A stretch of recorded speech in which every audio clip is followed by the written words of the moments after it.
Genocídio é o extermínio de um povo, grupo étnico, racial ou religioso. A prática cruel é bastante representada na ficção e os animes não ficam de fora. Por isso, nesse vídeo, você vai ver os maiores e mais cruéis genocídios dos animes, depois da vinheta.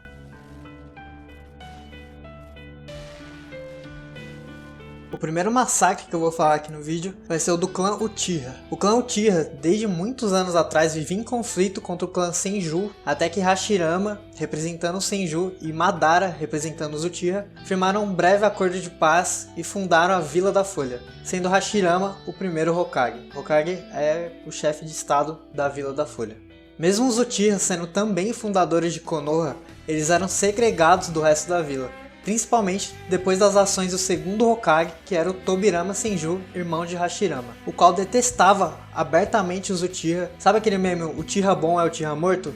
Então, ele vem dele, do Tobirama. Os Uchiha, em certo ponto da história, foram designados para comandar a polícia de Konoha, mas a gente sabe que no fundo era só para dar uma sensação de representatividade para o clã, visto que eles continuavam afastados da vila em si. Toda essa exclusão foi gerando um sentimento de revolta nos Uchiha. Eles queriam ter poder também, eles queriam ser representados dentro da cúpula do Hokage. E por isso, os membros do alto escalão começaram a planejar uma revolta para tomar o poder do Hokage. É aqui que entra o famoso Itachi Uchiha, porque o jovem, nessa época, trabalhava como duplo agente, já que ele era da Anbu, que são as tropas que servem diretamente ao Hokage, mas também era filho do chefe da polícia, que é o Fugaku Uchiha, que era um ninja extremamente poderoso da época. As informações começaram a ser passadas e o conselho de Konoha já estava sabendo das intenções dos Uchiha. Shizui, que era um Uchiha, também era membro da Anbu junto de Itachi, e ele tinha um plano que era colocar os Uchiha da polícia em um genjutsu a fim de evitar que mortes fossem necessárias para conter a revolta. Porém, Danzo Shimura, que era meio que um Hokage das sombras, ele era membro do conselho de Konoha e tinha até uma Anbu alternativa, e ele discordava totalmente dos planos de Shizui, até que ele armou uma emboscada para o garoto e roubou seu Sharingan, que o fez desistir de seu plano e tirar sua própria vida. Vale lembrar que o Itachi e o Shizui eram melhores amigos. A morte de seu amigo causou muita revolta em Itachi, e ele já não acreditava mais no clã Uchiha. Finalmente, o Itachi acatou a ordem de Hiruzen Sarutobi, que é o terceiro Hokage, e é isso mesmo, aquele velhinho lá do Naruto clássico que todo mundo gosta, bonzinho, que fala para as crianças sobre a vontade do fogo e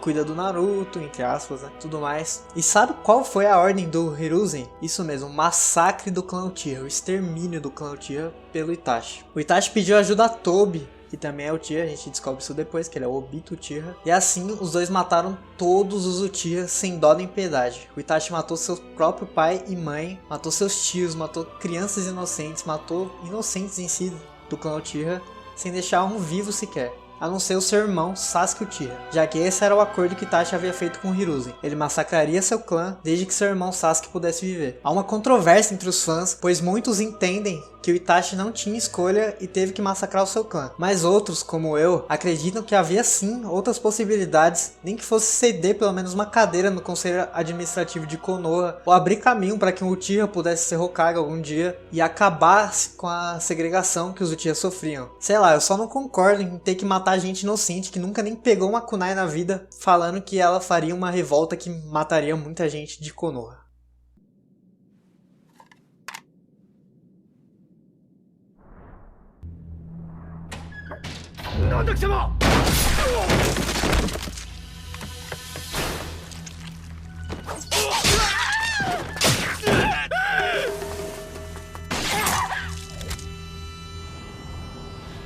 O próximo item é o massacre de Ishival, de Full Metal Alchemist. O massacre dos Ishivalianos foi resultado de anos de guerra entre Amestris e Ishival. Tudo começou quando Amestris passou a ter interesse pela região de Ishival, na fronteira com o deserto oriental. O povo Ishivaliano possuía tradições um pouco diferentes de Amestris. Eles em si eram diferentes até fisicamente, já que eles possuíam a pele mais escura, cabelo cinza e olhos vermelhos. O anime até faz um jogo de cores ali, destacando os olhos vermelhos dos Ishivalianos em contraste com os olhos azuis dos amestrinos. O conflito mudou de patamar quando um soldado amestrino atirou em uma criança inocente ishivaliana e a matou, o que causou extrema revolta no povo de Ishival e levou a um surto de violência e protestos a partir daí. É-nos revelado depois que o assassinato dessa criança foi algo proposital, arquitetado pelo homúnculo Inveja. Tudo isso fazendo parte do plano dos homúnculos de transmutar toda a população de Ishival em uma pedra filosofal. O povo de Estival não se rendeu e continuou lutando, com a ajuda de um principado chamado Aerugo, que forneciam armamento e recursos para a batalha, participando indiretamente do conflito. Depois de longos 7 anos de guerra, a situação estava incontrolável e não havia nenhum indício de que a guerra acabaria. Por isso, o King Bradley resolveu dar uma ordem que acabaria de vez com Estival, a Ordem 3066. A ordem era basicamente a mobilização dos alquimistas federais amestrinos no combate contra Estival.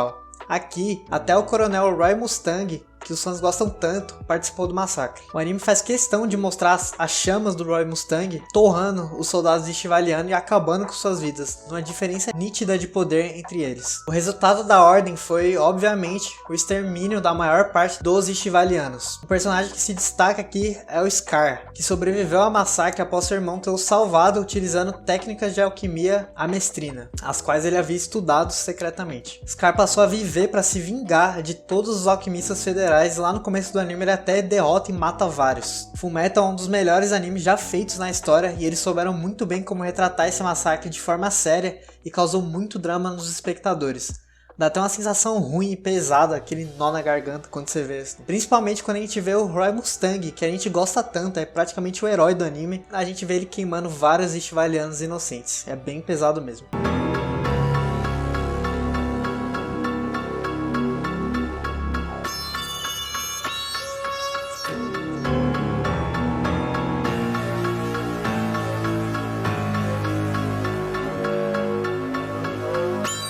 Antes da gente ir pro último item da lista, você já se inscreveu no canal? Tá esperando o quê? É só clicar no botão vermelho que já era. Você vai me ajudar muito, já que o YouTube vai entender que o canal é interessante e assim ele vai recomendar os meus vídeos para mais pessoas. Daí a gente vai formar uma comunidade bem legal para interagir e tudo mais. Eu agradeço desde já. E para fechar com chave de ouro o vídeo, eu não podia deixar de falar do Buster Call em Ohara. No anime de One Piece, a gente sabe que houve uma guerra entre uma aliança entre diversos reinos e um inimigo que eles tinham em comum. A aliança saiu vencedora e foi formado o Governo Mundial, que controla praticamente o mundo inteiro desde aquela época. Uma das primeiras coisas que o governo fez foi apagar todas as informações sobre o que aconteceu naquela época da guerra. Por isso, a gente tem o século perdido. O que acontece é que no One Piece tem algumas pedras misteriosas e indestrutíveis que eram usadas para registrar os acontecimentos ou coisas do tipo. Essas pedras são os poneglyphos. O problema é que as escrituras nessas pedras são em uma língua muito antiga, por isso pouquíssimas pessoas conseguem as ler. No período não muito longe do atual no anime, havia uma ilha chamada Ohara. Nessa ilha tinha excelentes estudiosos de arqueologia, que aprendiam a decifrar essa língua dos poneglyphos e assim eles conseguiam ler e estudar a história do mundo. Nico Ouvia, que é a mãe da nossa Nico Robin, partiu uma jornada junto de mais de 33 arqueólogos para pesquisar os poneglyphos, mas isso era proibido pelo governo, que fez com que a Maria os encontrasse no meio da jornada e matasse todos os arqueólogos do navio, menos a Nico Over, porque ela teve a sorte de ser interrogada por Jaguar Di Sal, que era um vice-almirante que não concordava com o estilo de justiça absoluta do governo, e por isso ele libertou a Over e os dois fugiram em 2 navios diferentes. Over voltou a Ohara e foi direto à Árvore do Conhecimento, que era uma biblioteca que a ilha tinha. Lá, ela pediu desculpa aos outros estudiosos por ter fracassado na expedição e colocado o governo mundial contra Ohara. E dito e feito, o governo já estava ali na ilha e já estava começando o ataque a Ohara, com um navio atracado. A Ovia tentou confrontar as pessoas que estavam no navio, mas ela foi derrotada e presa. Seus colegas estudiosos foram obrigados a admitir que eles eram associados a Ovia, e a partir daí a CP9 botou fogo na Árvore do Conhecimento. Isso é uma metáfora para a morte da cultura de um povo, pois assim como uma árvore, a cultura deve ser preservada e cultivada. Presume-se que a Ovia e os outros pesquisadores todos morreram queimados ali na biblioteca, tentando salvar alguns livros. Após isso, o Spandini, da CP9, iniciou o processo de Buster Call. Para quem não sabe, o Buster Call é um protocolo que a marinha tem para enviar vários navios de guerra com vice-almirantes e tudo mais para eliminar completamente um lugar do mapa. Ohara estava prestes a ser devastada e os marinheiros assassinavam cruelmente os pesquisadores, já que essa era a ordem. Havia um navio separado para levar os moradores de Ohara inocentes, entre aspas, os que não eram pesquisadores, para que eles fossem refugiados em outro lugar. Porém, Sakazuki Akainu, na época vice-almirante, explodiu esse navio, afirmando que era para garantir que não haveria nenhum pesquisador infiltrado no meio dos refugiados. Aokiji, na época também vice-almirante, enfrentou o Jaguar de Sal, que tinha ido parar na ilha algumas semanas antes e tinha feito amizade com a Robin, sem saber que ela era filha da mulher que ele havia resgatado. Sal conseguiu destruir alguns navios do Buster Call, mas ele foi confrontado pelo Aokiji e perdeu, sendo morto congelado. Vale lembrar que os dois eram muito amigos na época da marinha e Aokiji teve que matar seu amigo com muito remorso. Sal estava tentando salvar Nico Robin a pedido de sua amiga Nico Ovia, e para cumprir o desejo final de seu amigo, Aokiji ajudou a Robin. Ele congelou uma parte do mar para que servisse de caminho para ela conseguir fugir do Buster Call com um barquinho. A Robin foi a única sobrevivente dessa guerra contra o conhecimento, o que a fez obter uma recompensa altíssima logo quando criança.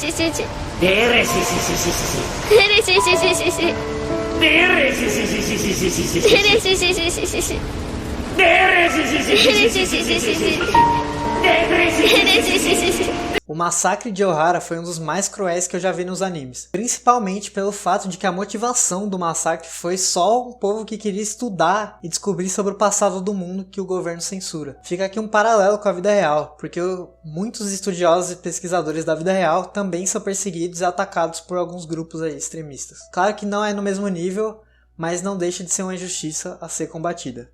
Então esse foi mais um vídeo, espero que tenham gostado. Se souberem de mais massacres nos animes, comentem aí para fazer a parte 2. Se inscreve no canal e ativa o sininho para não perder nenhum vídeo. Deixa o like no vídeo para me ajudar, compartilha com seus amigos para mais gente ficar sabendo do meu canal. E é isso, eu vou ficando por aqui. Esse é o Série Séria, muito obrigado por assistir.